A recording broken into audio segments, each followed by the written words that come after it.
Hello, beautiful souls, and welcome to the Spiritual Sanctuary, where you'll receive wisdom for the divine feminine.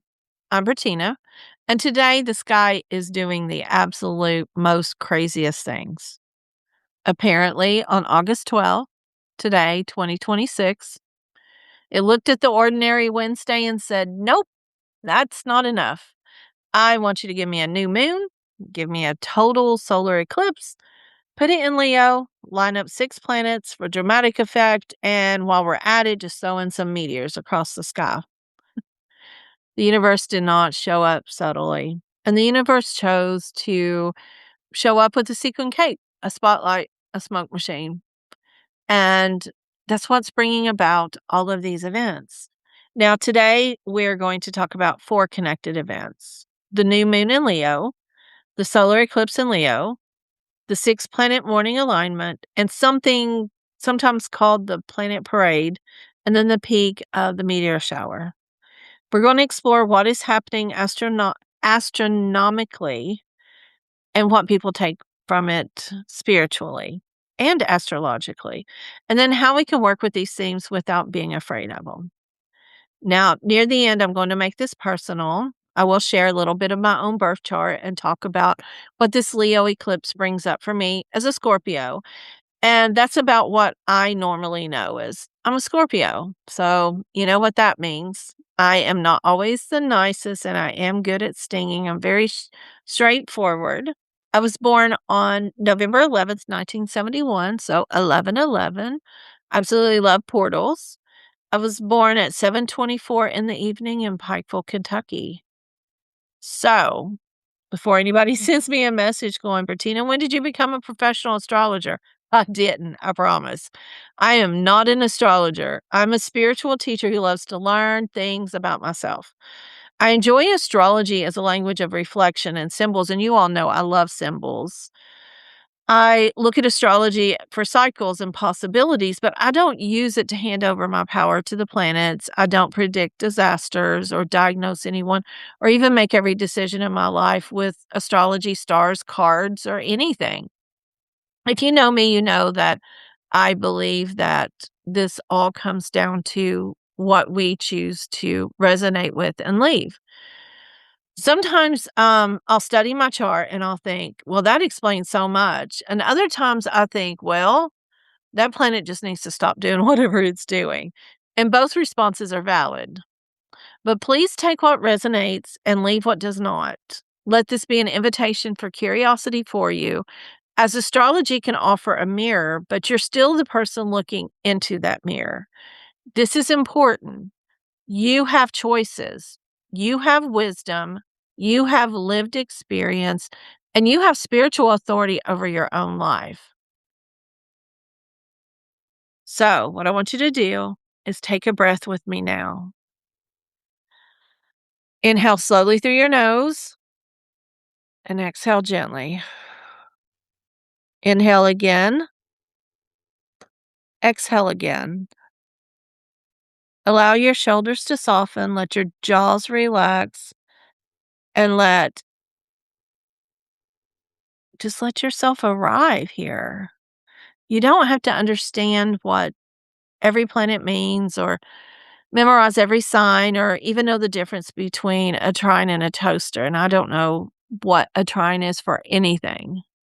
You're welcome here because we're going to step into the sanctuary together and we're going to look up together.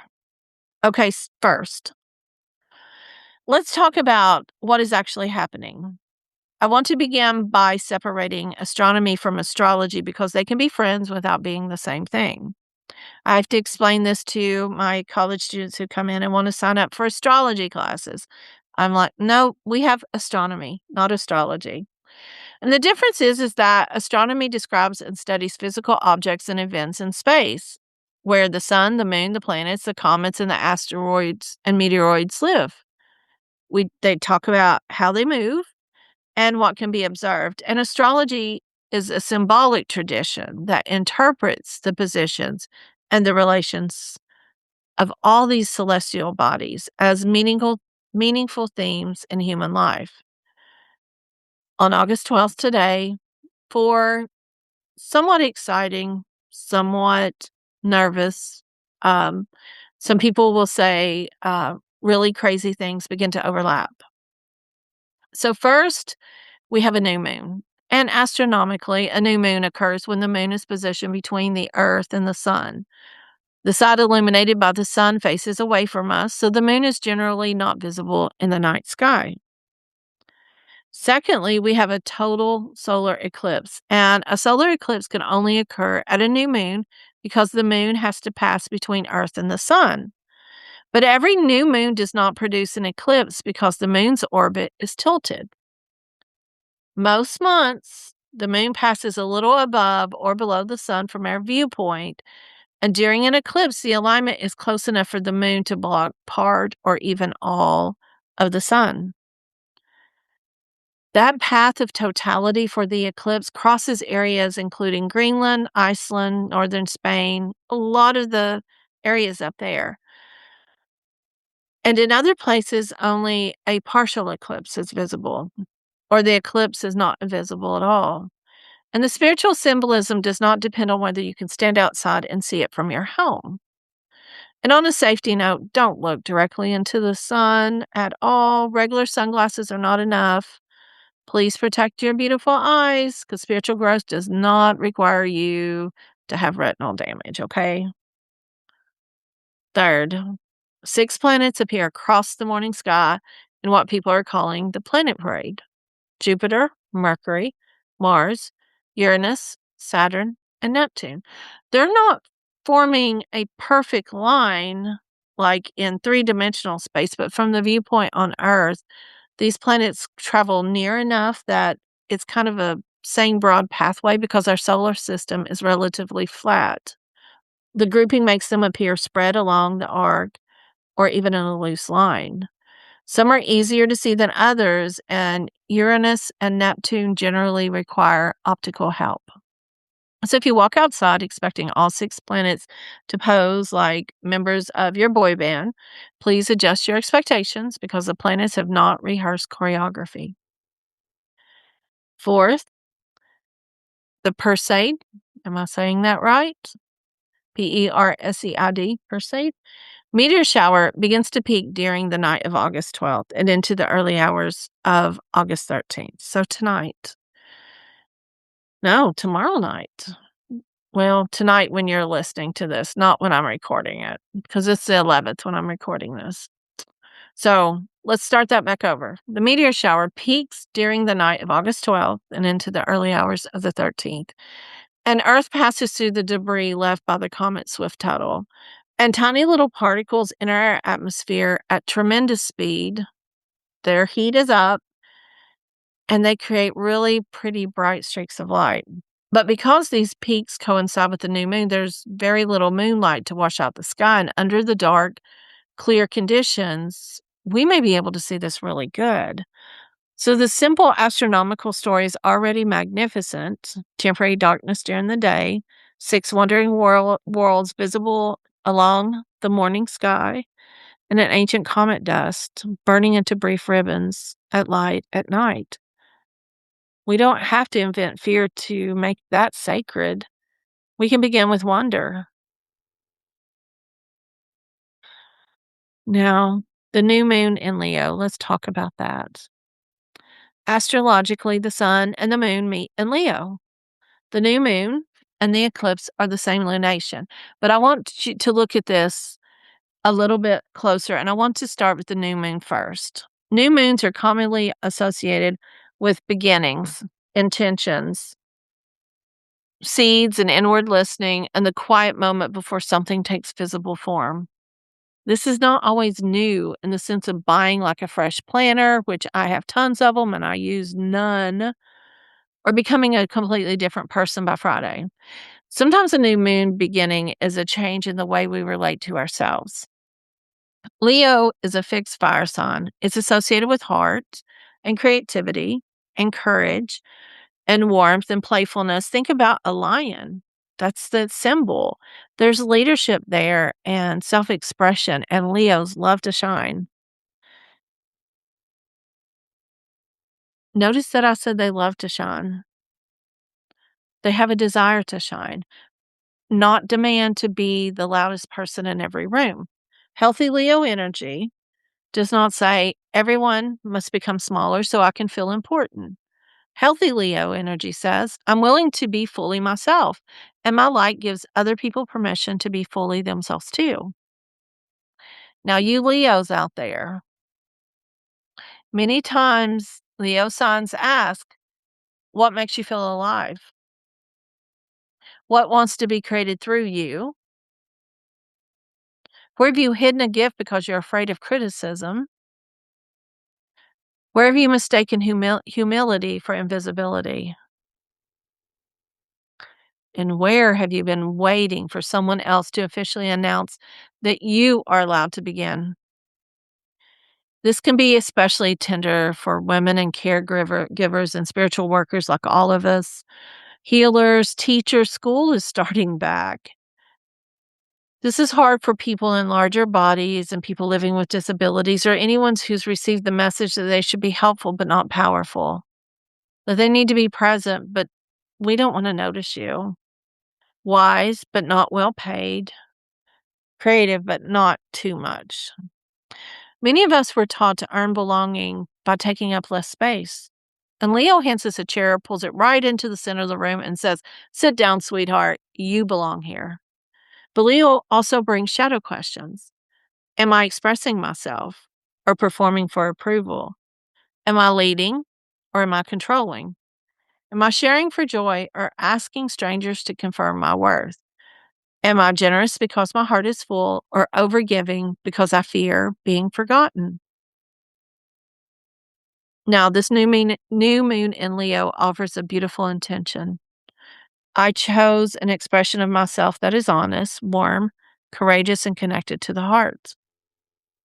I know that we're not perfect. We're not universally approved. We're not always comfortable,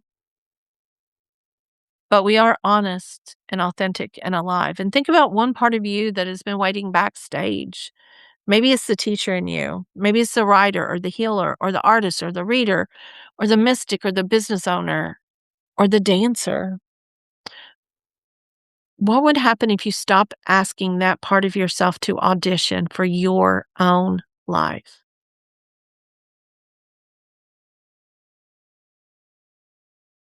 Now, if you wish, place a hand over your heart. And I want you to complete the sentence. My heart is ready to create what?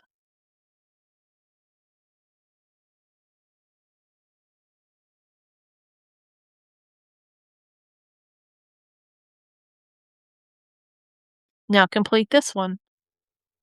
I'm willing to be seen as.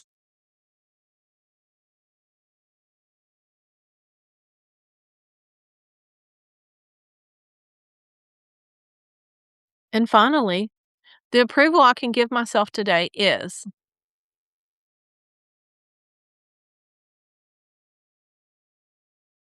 Let the answers be small enough to live. An intention does not have to be dramatic to be sacred.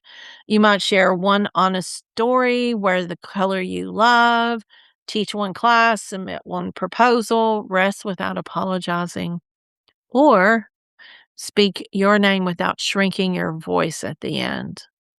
Leo loves a grand entrance, but sometimes courage enters quietly. Now, we want to add in this eclipse layer. An eclipse and a new moon with extra visual and symbolic intensity. The familiar light is interrupted. The day briefly changes shape. And across many cultures and historical periods, eclipses inspired wonder and fear and ritual and storytelling and attention and ritual. Sorry, my cat distracted me. Modern astrology often associates solar eclipses with accelerated beginnings and turning points and revelations. It helps you with change of directions and chapters that unfold over the following months. I prefer to hold that language gently. Not every eclipse brings a dramatic event to every person. You don't need to scan your life for an emergency so astrology can feel important. Please don't wake up and say, the moon disappeared for 2 minutes, so I have to quit my job, move to another state, text my ex, and become a llama farmer. Eclipse season is not a permission slip for avoidable chaos. Eclipse season is a time to listen and notice and reflect. I want you to allow more information to emerge before forcing a permanent decision. If life naturally opens a door, pay attention. And if nothing dramatic happens, pay attention to the inner movement. Because this eclipse is in Leo, the interruption concerns light itself, how we shine and how we are seen, how we create, and where our confidence comes from. Imagine the symbolic picture. The moon passes in front of the sun, and for a moment, the usual source of daylight is covered.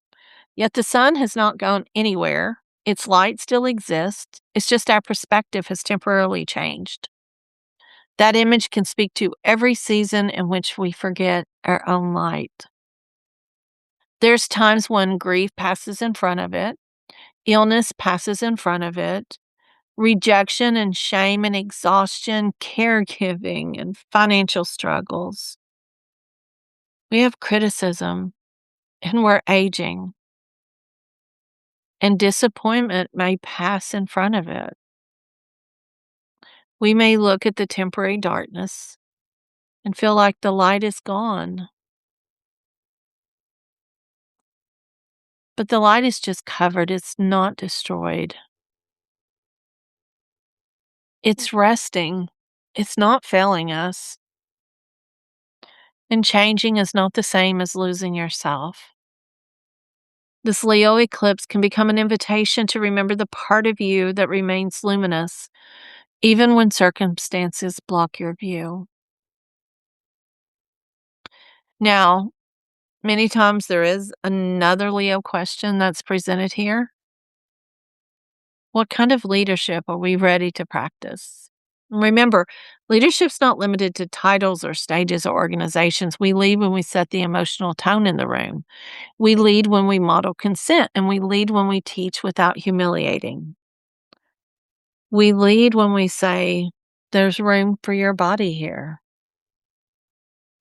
The most trustworthy leaders do not need to pretend they are not never uncertain.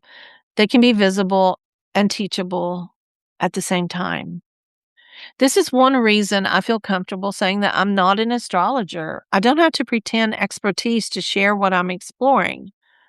Trust me, astrology and runes and number things just doesn't work. But the cool thing is that we can learn in public and we can say, this is what I understand today.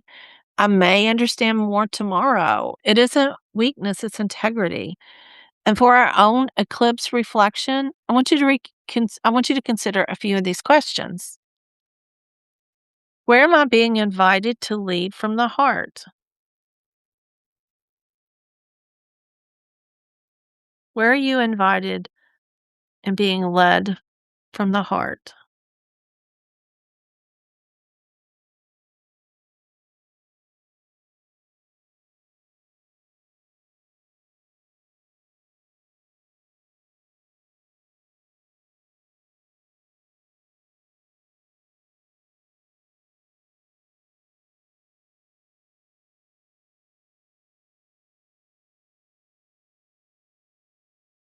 I want you to ask yourself where you've confused being visible with being unsafe. Where have you tried to hide yourself? What situations?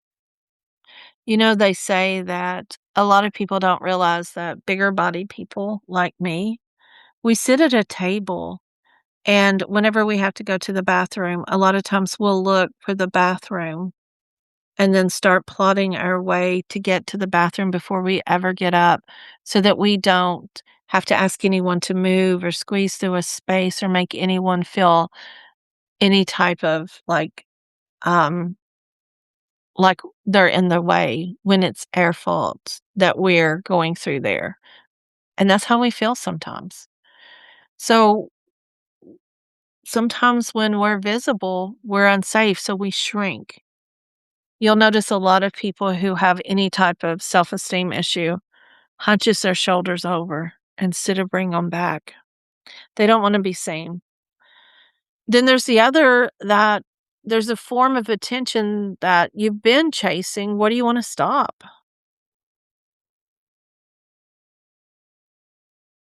And what creative expressions deserves your devotion, even if you don't get it right now? And my favorite question, I want you to think about what identity has become so small for the person that you're becoming.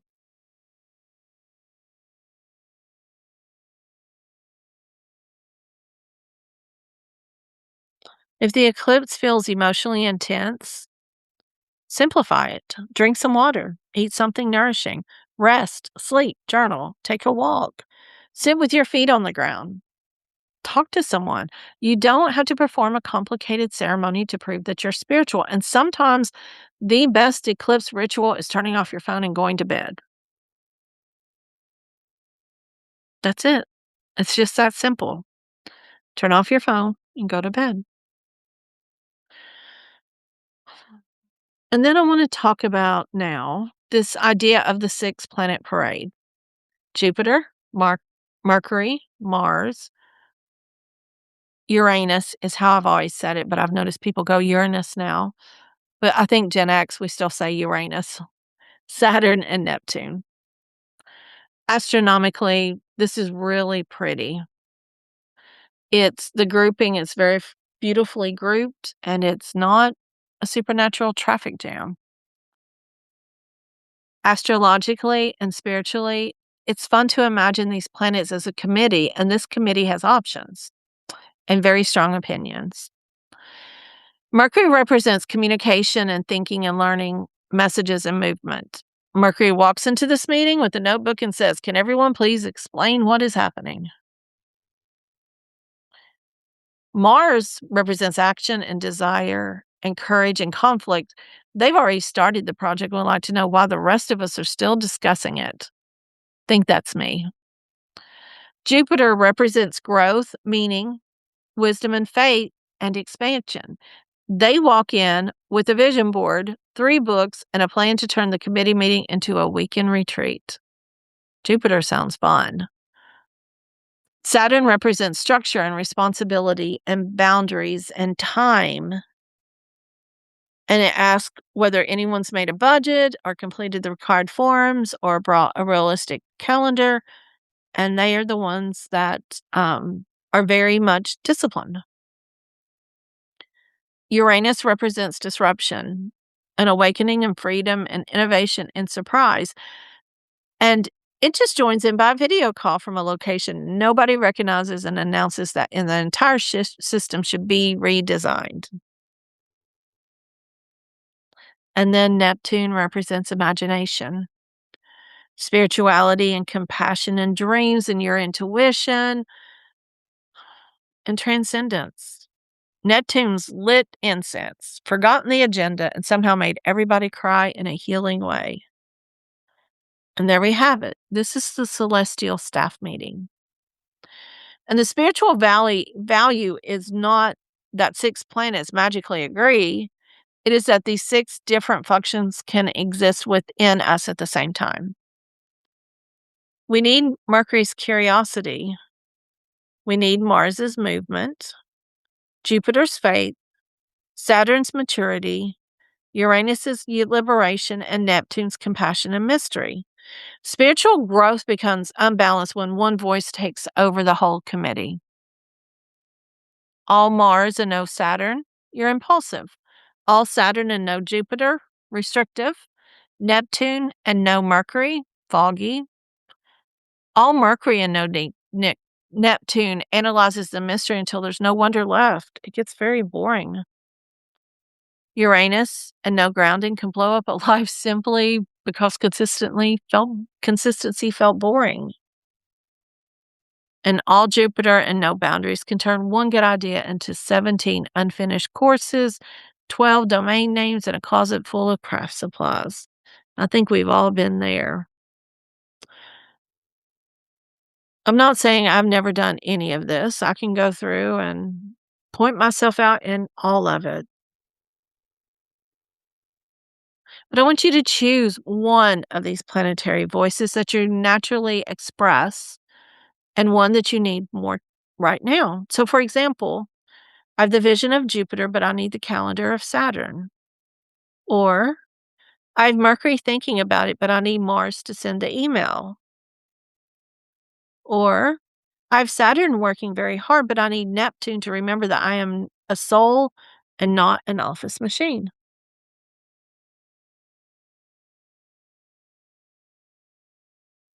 And what I feel like is one of the most important things for you is that your spiritual life does not have to be separated from your practical life.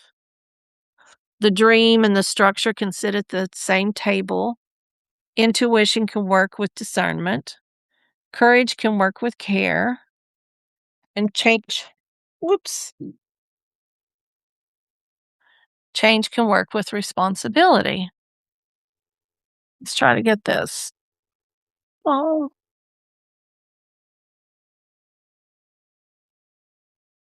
sorry for the technical difficulties. I was trying to pull my microphone closer and it just happened to fall. And because I don't edit and I'm my authentic self and you get what you see from the Scorpio, I'm not editing this out. Okay. Okay. So let's get started again. I've taught college and taught school for so long. It's like you just learn how to go with the flow. Okay. So let's start back. Your spiritual life does not have to be separated from your practical life. The dream and the structure can sit at the same table. Intuition can work with discernment, and courage can work with care, and change can work with responsibility. That may be the most useful message of the Planet Parade is gather your inner committee, let everyone speak their part, and let your wisest self chair the committee.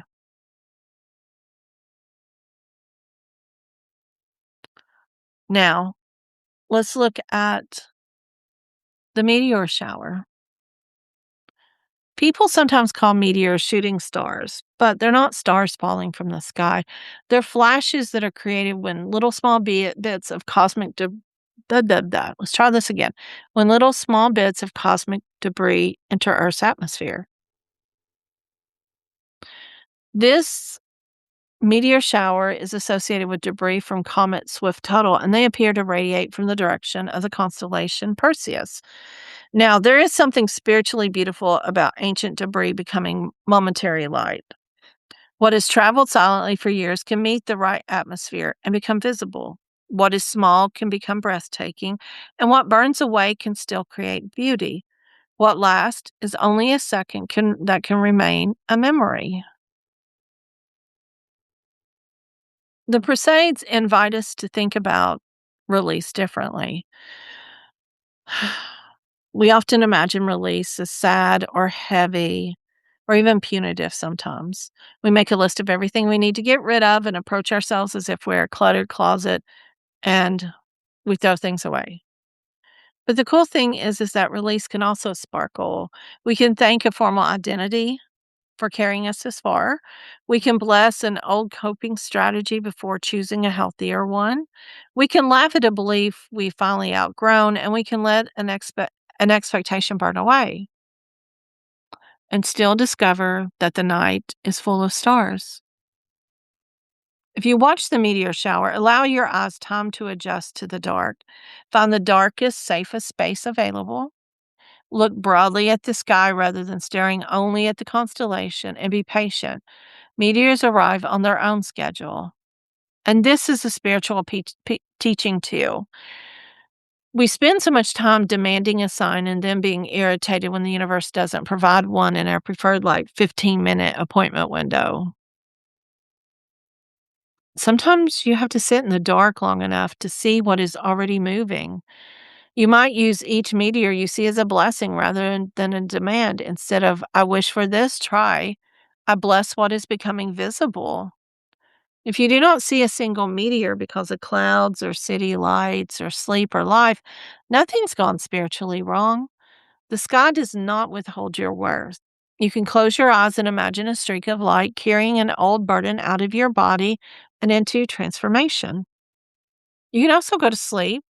I want to keep including this option because for some of us, we're in our 50s and midnight is way too late to stay up. A lot of times I was in bed at 8:30. Now I'm doing better. I think it's 9:30. So don't feel bad if you can't make it that late. It is okay. So what I want to do now is to bring all 4 of these events together. This is just a small meditation, and you can do this during the podcast. You can return to it later. You can adapt it for your own circle of friends. You don't need to look at the eclipse. You don't need special tools. And if you would like, just have a candle or a bowl of water, your journal, and a pen. Place the candle safely away from you. And if you can't have flames or candles, like I have a very hard time with my kitties as you hear them, you don't have to, you can skip it. You're going to learn that with me. Don't let little things stop you from doing things. Just do it. Do it whatever you have at the time, however you want to do it. I want you to sit or lie down in a position that supports your body. I want your hands to be able to rest and I want you to feel comfortable. And if you feel comfortable, I want you to close your eyes and take a deep breath in.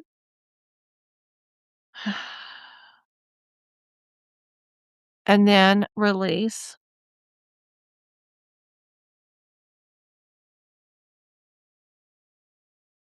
Breathe in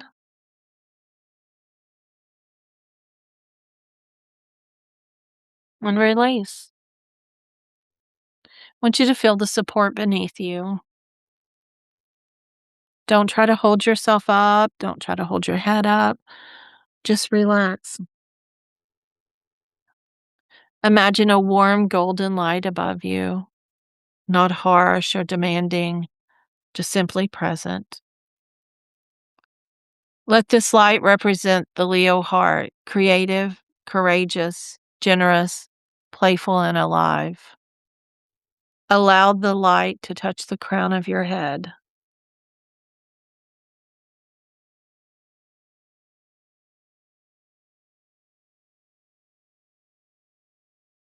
Let it move gently towards your heart.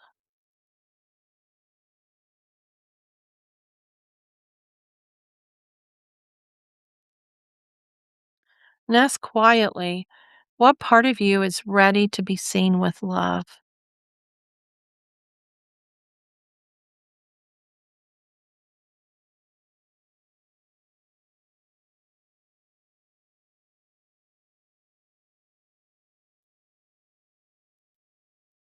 Now imagine the light becoming dim as if the moon is passed in front of it. Notice that the darkness is temporary. You are safe here. This source of light still exists even when you can't see it clearly.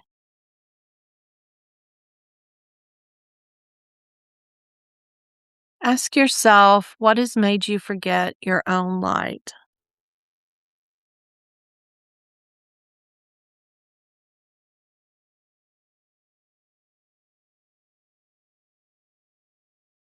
Without judging the answer, I want you to whisper to yourself, covered is not destroyed, hidden is not absent, and my light remains. Now imagine 6 points of light gathering around you like wise companions. Mercury offers a clear word. Mars offers one courageous action. Jupiter offers hope. Saturn offers a strong boundary. Uranus offers freedom from an old rule. And Neptune offers compassion and connection to mystery.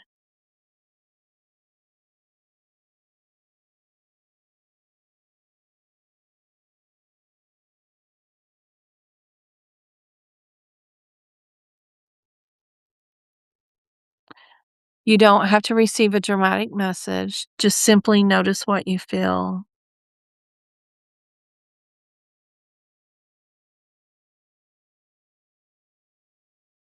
Now picture the night sky opening above you. A meteor crosses it, bright and brief. Place one belief into that streak of light. Perhaps I have to be perfect to be visible. My body disqualifies me, or even I must overgive to be spiritual. Maybe place an old belief that it's too late for you, or that someone else must choose you before you can begin. I want you to see the belief burn into light and disappear. Take a breath and say, I honor the cycles of light and darkness. I create from the truth of my heart. I welcome wisdom, courage, structure, freedom, and compassion. I do not chase the light. I remember that I carry it. Take 3 slow breaths.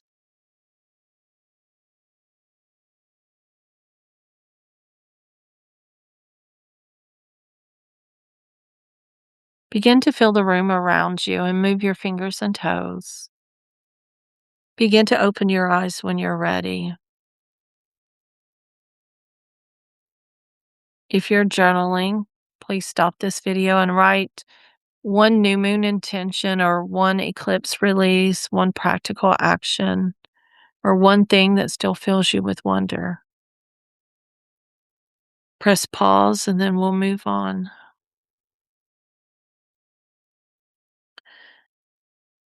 Now, welcome back. I want to bring this home and share how I'm reflecting on these energies personally. Again, I am by far not an astrology expert. I'm not offering a professional chart reading. I'm just a curious Scorpio with internet access, spiritual books, and questions. That's a powerful combination, but it is not a certification. A little bit about me. I was born November 11th, 1971 at 7:24 p.m. in Pikeville, Kentucky. The birth date alone already announces itself, 11:11. Even before we reach astrology, numerology walks in and says, "Excuse me, I believe this meeting is also about me." My sun's in Scorpio around 18 degrees. I know that Scorpios fix water, very deep and private, perceptive. I'm very loyal. I'm transformational. I change all the time. Intuitive, and not especially interested in staying on the surface just because the surface is more convenient. I like to go down deep and learn things. Scorpio wants to know what's underneath. What is the truth? What has been hidden? What needs to die symbolically so something more honest can be born? I don't necessarily share my deep dives and rabbit holes with everyone, but I do fit it into my work with spirituality and healing, the divine feminine, Reiki, yoga, and all the things that people may not discuss in ordinary conversations. It also means I can take a simple topic and say, that's nice, but what is the ancestral, spiritual, emotional, sociological, or karmic meaning? And people go, why do you think so much? Sometimes it is what it is. That's why a lot of times I keep those thoughts within my head and just add in the different ideas of what I have and what I want to teach. Now, my moon is in Virgo, and I'm learning that the moon describes your emotional needs, your instinctive responses, and how we seek comfort. Virgo brings attention to detail and service and learning. and organization and practical care. And that makes sense to me because my Scorpio Sun wants to descend into the sacred mystery, and my Virgo Moon follows behind carrying a binder and a checklist and hand sanitizer and a worksheet for everybody. Scorpio will say, "Hey, we're going into the underworld." And Virgo says, "Wonderful. Did everyone sign an attendance sheet?" And if you've been in my classes, especially my college classes, you're going to see that come out a lot. That combination helps explain why I do not only want spiritual experiences. I want to teach them and organize them and turn them into courses and manuals and journals and podcasts and practices that people can actually use. I want the mystical and the practical to meet. My chart also has a very strong Sagittarius emphasis. Mercury, Venus, Jupiter, and Neptune were all in Sagittarius, with Jupiter and Neptune especially close, and Mercury and Venus even closer. And the cool thing is that Sagittarius is associated with teaching and higher learning and philosophy and faith and travel and truth seeking and publishing and big ideas and the desire to understand life. And this is so me. Hello, former sociology professor. Hello, former criminology professor. Spiritual teacher. I'm an author. I'm a person that can turn one complex question into a complete curriculum. My Mercury and Sagittarius suggests that my mind and communication style that looks for the big picture. It wants meaning. It wants to teach what it learns, and it may occasionally begin explaining one thing and discover 12 related things that everyone also needs to know. My Venus in Sagittarius, it finds beauty and connection through honesty and learning and freedom. Neptune adds spiritual imagination and longing for a meaningful path. And I tend to dream really big. Then my Virgo moon says, who's going to make all this make sense? And I have a lot of Mars, and that's my intuition, my healing, my service, and my emotional attunement. And this fits me. Now, here comes the August 12th eclipse. My Scorpio sun is so close that the eclipse forms a close square to my sun. I learned this. A square in astrology means tension and friction and movement and a demand for integration. Google says it's not a punishment. It's more like a cosmic personal trainer who has no interest in the excuses that you were going to start next Monday. Leo and Scorpio are both fixed signs, which means they know how to commit, endure, protect, and stay the course. Now, we also become deeply attached to doing things our own way, right? My way, a lot. Leo may say, come into the light. I'm going to say, why? Who's asking? What are their intentions? Do we run a background check? Yeah, the criminologist in me. Leo expresses, Scorpio protects. Leo wants to be seen, and Scorpio wants to decide exactly who gets access. Leo creates through radiant presence, and Scorpio transforms through depth and privacy. The question for me is not whether one is right. The question is how I can honor both. How can I be more visible without being performative? How can I share my story without giving everyone unrestricted access to my inner life? I feel like that is something I'm working on between these videos and podcast and streaming and all of that stuff, because it's kind of hard to let you into my sanctuary. But this is the thing. It also asks me how I can lead from my heart while still honoring the Scorpio discernment. Scorpio's comfortable with transformation, and Leo asked me not only to transform, but to let people see the transformed woman. That may be the edge. My Virgo moon will want to prepare perfectly before stepping forward. My Sagittarius planets may want to teach everything I've ever learned in one episode. If you've taken a class with me, you know you're going to get a lot of information. And my Pisces Mars may worry about everyone's feelings. And I really hate that, but I do that a lot. My Scorpio Sun may want to reveal nothing until a full investigation is complete. And Leo says, lovingly but firmly, Bertina, come out here, bring your heart, bring your story, bring the joy too. Now, I don't know exactly what this eclipse will bring, and I do not need to pretend that I do at all. Tomorrow, tonight, tomorrow, and the next day, I'm going to kind of watch the themes, stay grounded, listen to my body, make thoughtful choices, and keep learning about myself. I have nothing scheduled on my calendar, just to kind of see what happens. That is what astrology can offer me, not a sentence handed down by the sky, but a conversation with my own life, and I get to know myself better. Now, as we close, I want to remind you that you're more than your sun sign and more than a birth chart, and certainly more than one eclipse. The new moon in Leo asks what your heart wants to begin. The solar eclipse asks what changes when the familiar light is interrupted.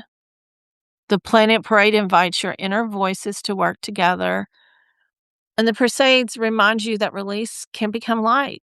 You don't have to fear any of it. You don't have to meet the sky with reverence. You can meet the sky with reverence and common sense, and you can be spiritual and discerning, and you can also enjoy the symbolism, but also still check the facts. You can laugh while doing the sacred work.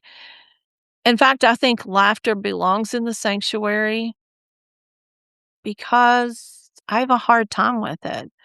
Joy is not disrespectful to the sacred, and sometimes joy is how the sacred reminds us that we're alive, and laughter brings life. So, here's your closing affirmation. Close your eyes. I honor the mystery above me and the wisdom within me. I welcome beginnings rooted in truth. I allow myself to be visible without abandoning my boundaries. I create from the heart, act with discernment, and release what has completed its purpose. Even when the light is temporarily hidden, I remember that it remains. And I remember that I remain. Oh, I want to thank you all for spending this time with me in the spiritual sanctuary. I don't know if I've ever done an hour podcast before. I can certainly tell the difference in my voice, and I hope that all of you all are comfortable with this length of time. And if this episode speaks to you, I want you to share it with someone who's learning to reclaim their life. I also want you to journal or send me a message, text me, email me, post comments. What are you ready to create and what are you ready to burn into light? I want you to also take a moment and go to yourcosmicconnections.com, our sponsor, and use the code Bertena Podcast 10, Bertena Podcast, Podcast 10, T and the number 10.